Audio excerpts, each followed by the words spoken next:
Welcome to this episode of the RCP Student Conversations podcast titled Teaching as a Medical Student. My name is Edward Foo, a final year medical student at the University of Edinburgh and student observer on the RCP Trainees and Members Committee. Today, I am delighted to be joined by Reagan Lee, fifth year medical student at the University of Edinburgh and an associate fellow of the Higher Education Academy. Reagan has been involved in various medical education projects through the Edinburgh Medical School and various student societies.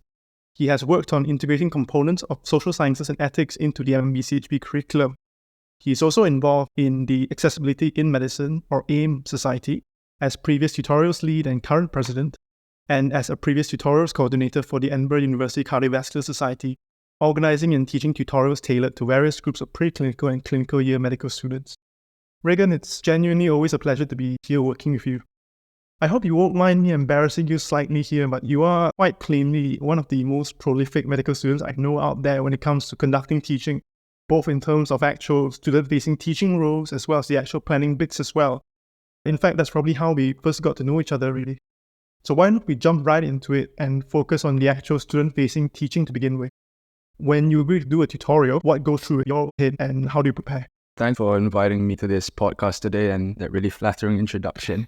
It's a pleasure to be chatting to you about this. So about your question, just a disclaimer that whatever I say next is from my personal experience tutoring students and an interpretation of whatever literature that I've read over the years. On broadly student-facing teaching, I feel that the most important points for a tutor to know is what your students want and by association, what you think your students want, how you're going to achieve that. So on what your students want, it's pretty well known that most students want to, one, pass exams, two, get better at what they're doing and learn more, which is idealistically more in the vein of what you think your students want. Judging by how the attendance in my tutorials always increases nearer to the exam period, I think most but not all students have generally voted with their feet on what they feel about this. So we have to be realistic in achieving aim number one, ensuring that the long-term effect of aim number two is somehow met. So what we can do to achieve this? Regarding planning the curriculum in line with the first aim, we need to know what's coming up in their next exams, and this can be done through personal experience or working with the medical school, which I've done so by requesting copies of their curriculum before planning any teaching. This can be used as somewhat of a course sieve on where you can estimate the ballpark the content is going to fall in. The fine sieve on how to limit your content given the limits of your session comes with your own personal experiences in your exams and your decision on past works exams, as this is the most valuable tool you can use to identify the high yield things. This case being so, you have a better idea of the hidden curriculum compared to others, and this includes the small things approaching a patient from the right side in OSCEs, talking through your findings when examining someone, or small things like that. On the flip side, regarding using learning objectives from a medical school to plan teaching, it's always worth considering the resources available to students where pitfalls can include going through things that students already know through either the uni teaching or medical revision applications that shall not be named, without value adding in terms of improving clarity or knowledge. So the key point here is that we should always aim to have students leaving with a better baseline of knowledge or clearer understanding that they can apply. Regarding fostering long-term learning, we just have to understand that everyone has their interests. People may just be there to pass exams, and they just want to attend your tutorials to do that. However, this is mostly an issue to resolve through execution of the session itself. Yeah, no, I think you've raised a number of really good points there. As I'm sure you've kind of picked up by now, a lot of the times when we do these tutorials close to exam season, it is fairly close to when we do our exams as well. And often it's trying to learn to balance that slightly. Given the obvious time constraints with having to do your own education while also educating other people, I was wondering how you tend to structure sessions given you've not got a huge amount of time to try and fit so much content in. On structuring sessions, I feel that 1 to 2 hour sessions should be sufficient, with more time being inversely related to the level of interest your students will have regarding your content. I personally feel that there's not really a set right way to parcel your session time-wise, as different topics within your session will require different levels of attention. But it's really important to introduce what you're going to achieve and go through those points again at the end with key takeaways that students want to get out of the session. So 5 to 10 minutes should be enough at the end of the session. For slides, less wordy is always a good start with a good margin to include notes at the bottom section. And pictures are always good, but I've noticed that Through my own personal experiences, people often forget to annotate the pictures, so remember to annotate them. And always remember the issue of accessibility, where a clear color scheme and large fonts should be used for readability. On general format of a session, I am a huge supporter of experiential application of knowledge, where interactivity is the key to the success of one session. This can be seen in Bloom's taxonomy, where the higher the levels of application of knowledge, the better, or the higher the level of knowledge is. So generally speaking, I feel that if you don't have people's attention at the 15-minute mark, you've probably lost them forever, or for however long your tutorial is. I feel that students learn best through experience, similar to how I remember getting a consultant's question wrong a year ago, and my aim is to simulate these events but less traumatically and in a space where one will feel that you will not be judged. Before going into detail regarding that, an important thing to note, students absolutely hate being picked upon or singled out to answer questions, and forcing engagement is quite counterproductive, especially in large groups. Personally, I like writing out MCQs or short answer questions where students can answer electronically or anonymously through a link on their phones. And I like to space the questions out throughout the tutorial, perhaps every 7 to 10 minutes, to keep my audience's mind active throughout the tutorial. And this can naturally allow you to gauge the difficulty of your content as well. You can visually tell how many people are understanding the content you're speaking about based on their scores. And I like about a 50 to 60% score rate in terms of correct answers, as it really means that there's some challenge to the question, but a good majority of the people are managing to follow the concept you're explaining. The explanation from the tutor should cover the rest of the people who don't get it. As tutors, we are quite encouraged when we see very, very high right answer rates, but that actually probably doesn't introduce the level of desirable difficulty that we want to into these sessions, which we know is a good way to get people to learn. Essentially, they need to be difficult enough for students to be engaged and to learn from it, while also being encouraging enough for them to keep remaining engaged throughout the session. Yeah, that's true. A balance needs to be achieved in that respect. You don't make your questions too hard, or people will simply just get it wrong and not have any idea what's going on. On that point where students may have some questions regarding the content that you're covering, I feel like I prefer answering as I go with the tutorial. It's really a personal preference. If someone has a question, it's better for them to raise it immediately to get it clarified instead of waiting to the end, and they might forget about the point that they were wondering about. We're going to step away from that slightly and talk a little bit more about near-peer teaching in general. Students teaching other students isn't really a new phenomenon. It's been around for quite a long time now. But that said, what I fairly recently recognized through interacting with various members of the medical education community from across the various different UK medical schools is that the different schools all seem to adopt slightly different approaches to students teaching students in terms of the extent to which the faculty are involved in planning the actual teaching itself. So in Edinburgh, at least, a lot of the actual lesson planning for extracurricular lessons is actually student-led. For instance, the tutorials held by Accessibility in Medicine AIM, which are part of, or the various Edinburgh Cardiovascular Society tutorials we've done over the years, all of those were student-planned, as it were, and student-taught. And I was wondering if you had any thoughts in and around kind of why this is. I'm not sure for other medical schools, but I feel that in the University of Edinburgh, Edinburgh Medical School, the culture around here is really permissive and supporting with regards to medical education. This is shown through various modules that the school have organized for us, especially in 5th year. So we have the Doctors as an Educator module and the SSC5 teaching project, where Edinburgh medical students are trained one way or another to carry out and plan teaching. And this really provides us with a good basis, at least in our medical school, to carry out teaching and plan and design sessions that may benefit your audience. So other programs within Edinburgh Medical School that certainly has helped me with learning to teach would be the UGCME program, where I feel that the basics of teaching were instilled in me at an early stage as well. It really helps to foster good practice in medical students who are at an early stage interested in teaching. Another aspect would be the support that the school has given us for the AFHEA, which is the Associate Fellow of the Higher Education Academy, where we get support from our UGCME mentors supporting us for the application. And I feel this really incentivizes students from Edinburgh Medical School to teach more and to improve their skills. Another aspect that I would like to highlight in Edinburgh would be the willingness for the teaching organisation to help student societies to provide various curriculum points which allow us to plan our teaching around them and advertise our events as well. In a nutshell, you've kind of described why teaching students is such a common thing here in Edinburgh, and some of the systemic reasons behind that. I was wondering from your point of view as well, whether there are any challenges that you've kind of faced in terms of organising teaching, say, for example, through your involvement in AIM, and what sort of advice you would give to other medical students who are keen on the idea of planning some teaching of their own. Of course, I have quite a long list of challenges regarding organizing teaching. The organization of teaching really takes a top-down approach as opposed to directly organizing perhaps one session. So I think the first aspect that we have to cover is curriculum development. So we need to pitch it at the correct level, especially since, for example, preclinical students have not done preclinical work in quite a while. And we need to tailor the curriculum of our tutorials to that group of students. And I think that's one of the more difficult challenges that I've faced because obviously I haven't been studying preclinical concepts in a while and the curriculum has changed, especially since the introduction of the UKMLA as well. There are a few ways that I've tried to address this challenge. Consulting students from earlier years just to get a better idea of how they find their curriculum and key points of which they would find useful to cover in a revision tutorial.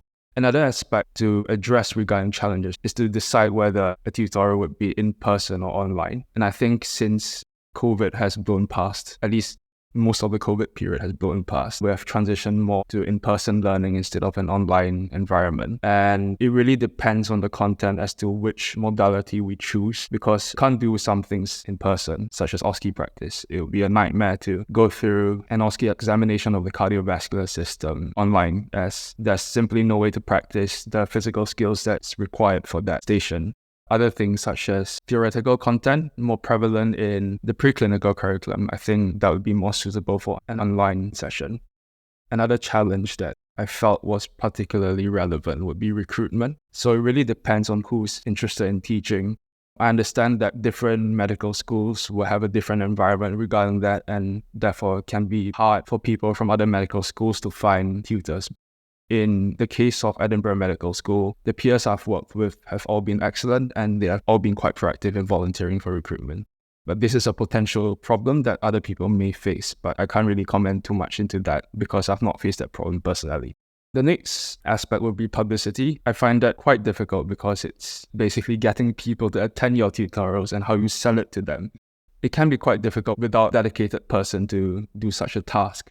At the end of the day, sometimes the task has fallen to me and I have to advertise the tutorials that I run on all the group chats. And it can be quite daunting, especially if you don't get warm response, particularly at the start of the year before exams. Some other aspects regarding challenges would be communicating with tutors. You have to be really clear with the learning objectives at the beginning when you organize the curriculum. If not, if you don't give tutors a clear set of instructions, they might just go off tangent and cover more or less than what's necessary. Another aspect would be how to achieve it. So if you want your tutorial to be interactive, you have to specify to your tutors just to make sure that the expectation is out there, just to ensure that what you envision within your original plan is carried out. But I understand this might be quite tough as different people have different styles of working, and it really depends on how you communicate with the people you work with. A few other challenges that I can think of would be planning for unexpected events. People can cancel on you last minute. You can't get a venue last minute, or something happens and you have to postpone the tutorial. Success really depends on how you react, and I can't really give much advice on that. One challenge that maybe you've not mentioned is with regards to feedback. So yeah, that's true. Feedback is quite a challenge. Sometimes you put a feedback form out and people don't really respond to that. It does require a bit of creativity regarding obtaining feedback. A year ago, a person I worked with suggested holding the resources that we created as hostage in exchange for the feedback. I'm not sure how ethical that is, but it definitely worked in that context. Feedback's hard to get. Always make sure that your students know the importance of the feedback and the role it takes in improving your teaching. I think it's been quite pragmatic there in terms of mentioning some of the challenges. For those of us out there who are keen on doing teaching, what sort of advice would you give us? I feel that anyone can do teaching as medical students. We all do it in some form or another. As clinical medical students, we just do peer practice, OSCE preparation, and that's really one of the examples that medical students do teaching regularly. The biggest piece of advice that I would give to medical students who are interested in teaching and wanting to plan, for example, a series would be just to start small. So they can start with potentially one session with a small group and work their way up slowly. There's not really a hard and fast rule on how you do teaching, but my advice would be just to start slowly and work your way up, and you can do big things from that. Yeah, and I think, you've highlighted a really good point that you just need to start and then things will kind of come along in and around that. So thanks for that. We've got a bit more time to delve a bit deeper, and I wanted to pick your brain specifically on how your approach differs depending on you teaching different subjects or the teaching modality being used. For instance, how the tutorial targeted towards students in preclinical years differ from one that's targeted more towards students in clinical years, and also, whether there's any difference between online and in-person tutorials in your experience. Basically, we want to look at the academic assessment format at each part of the course. Regarding the preclinical aspect, we need to understand that not all medical schools have this preclinical. Some medical schools do mix in clinical with preclinical work. Regarding medical schools that start purely with preclinical curriculum, it's mainly focused on rote learning and it's exam-based. It may also involve a bit of spot the correct anatomy part in that sort of format. Regarding their exams. So we can only do so much through passive learning, for example, through lectures. The preferred format to enhance preclinical learning in the context of extracurricular tutorials include stepping up levels of learning regarding the use of MCQs, anatomy spot questions, anything to simulate an exam. This really involves putting questions out there for your students to do and giving feedback on it. Regarding the clinical curriculum, where it's mainly based around OSCEs and written exams, it's not too much different from planning around the preclinical curriculum. So the only difference is the inclusion of more clinical style questions and presentation of content regarding etiology, epidemiology, presentation, investigations and management, and the use of patient vignettes or cases. Regarding the OSCE aspect of clinical years, the only way to get better is to practice. I appreciate we can't really give everyone personalized feedback in a large group. If we are doing OSCE revision session in a larger group, we need to explain more on what to look out in terms of a lecture format, and that's unavoidable. The best case scenario would be just to do a session in person, get them out there, see what these students do in the context of an actual OSCE station and give them feedback. Regarding the clinical curriculum, there's quite a focus on the hidden curriculum. People might know of what to do in the context of an SBAR, but they might not know the exact details on how to keep it short and concise, or talking through their findings on the examination station in an OSCE. These things would be quite important for a clinical student to know. Regarding online sessions, it's quite easy to organize. You just really need an online link and slides. Some disadvantages can include limited interactivity because everyone's anonymous. You're speaking to a laptop or computer. Yeah, speaking to the void. Yeah, you can't do anything physical at all. So you can't do an OSCE station, you can't do examinations. Taking a history may be a bit weird compared to what you're used to it in an exam. Accessibility is excellent because you have a Wi-Fi connection and you can just do it anywhere. Regarding in-person sessions, it provides really good interactivity. You can cover all sorts of content regarding OSCEs. You can also monitor your participants' body language. You can really sense the mood in a room whether someone's getting bored, and you can take steps to address that. Perhaps asking them some questions or something like that. Some disadvantages can include logistics, so you need to book a place, you need to get equipment in, and there are more moving parts to the plan, so things might go wrong on a day. It's not really convenient if someone's off on a peripheral placement. I definitely resonate a lot with what you've mentioned there, and you've provided some really good insights. I don't even remember kind of the more narrative-driven online tutorials that we trialed last year as part of the Cardiovascular teaching series, the one where we kind of based our tutorials around the medical student experience. There is a lot of space for medical students to drive innovation within teaching, irrespective of whatever modality of teaching you end up trying to adopt, whether it's online or in person. As with most things, I think knowing the right way to teach a certain subject is probably key, and it does unfortunately come with experience. So putting yourself out there and starting, I think, is important. The last thing to say, I guess, is regardless of how talented an educator you are, it's probably quite impossible to, say, teach the cardio exam online through Microsoft Teams or something like that. Yeah, that's definitely true. I remember the format working really well as it contextualized and allowed us to put yourself in the situation of a doctor on the ward and work through the problems from there. Well, it's been a real pleasure having you on the podcast, Reagan. And I suppose some of the key takeaways were discussed to have a structure in terms of planning your sessions and knowing that certain subjects warrant more attention than others, and structuring on that basis, being a bit flexible in terms of the modality that you apply, and being conscious that different modalities, whether it's online or in person, have their own pros and cons. It's not as though online teaching is always less good than in-person teaching. It very much depends on what you're trying to achieve. Being willing to put yourself out there, innovate, and really start teaching, because that's how you get good, as it were. Well, Reagan, it's been a real pleasure as always, and I do hope that our listeners have learned a thing or two about planning and executing teaching as medical students, are hopefully now encouraged to put themselves out there and really get involved in teaching as well. Thanks, Ed, for inviting me to this podcast. I hope everyone will get some key takeaways from this session, and good luck to everyone. Yeah, all the best to everyone. If anyone would like to leave any feedback on this podcast or suggest further topics you might be interested in, then do reach out through the RCP Trainees and Members Committee Twitter account. Alternatively, we welcome any contact through our website or emails too. Thanks very much for listening.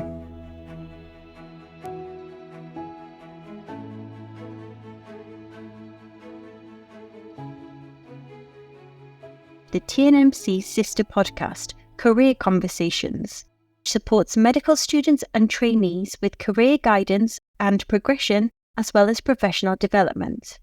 We wish to recommend our Demystifying PACES podcast series on career conversations. As some of you may know, in late 2023, MRCP UK updated the PACES exam format, so we developed this new series to support PACES candidates. Episodes cover exam organisation, calibration, every PACES station including key changes, and candidate perspectives.